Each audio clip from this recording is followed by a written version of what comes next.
News 28 मराठीमध्ये आपले स्वागत आहे। आजच्या मोठ्या बातम्यांबद्दल बोलूया। वाकी प्रीमियर लीग उत्साहात संपन्न। वाकी प्रीमियर लीग WPL तर्फे आयोजित करण्यात आलेली ओव्हर क्रिकेट स्पर्धा या 3 दिवसांमध्ये मोठ्या उत्साहात पार पडली। या स्पर्धेमध्ये गावदेवी फायटर्स, माहीर टायगर, महाकाळ किंग, दर्शी लकरा आणि लावण्या वॉरियर या 5 संघांनी सहभाग नोंदवला होता।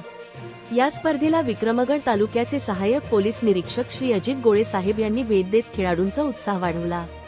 गावातील क्रिकेटप्रेमींनी मोठ्या संख्येने उपस्थित राहून स्पर्धेला उत्स्फूर्त प्रतिसाद दिला।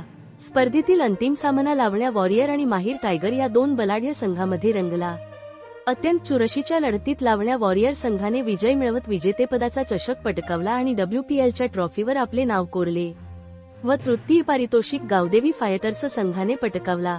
या यशस्वी स्पर्धेच्या आयोजनासाठी वाकी प्रीमियर लीग कमिटी तसेच सर्व संघ, खेळाडू, पंच आणि प्रेक्षकांचे विशेष सहकार्य लाभले। अशा स्पर्धांमुळे ग्रामीण भागातील क्रिकेटपटूंना व्यासपीठ मिळून क्रीडा संस्कृतीला चालना मिळत असल्याचे मत उपस्थित मान्यवरांनी व्यक्त केले। वार्ताहर इंडिया न्यूज 28 साठी नईम बेग, सिनियर क्राईम रिपोर्टरची रिपोर्ट।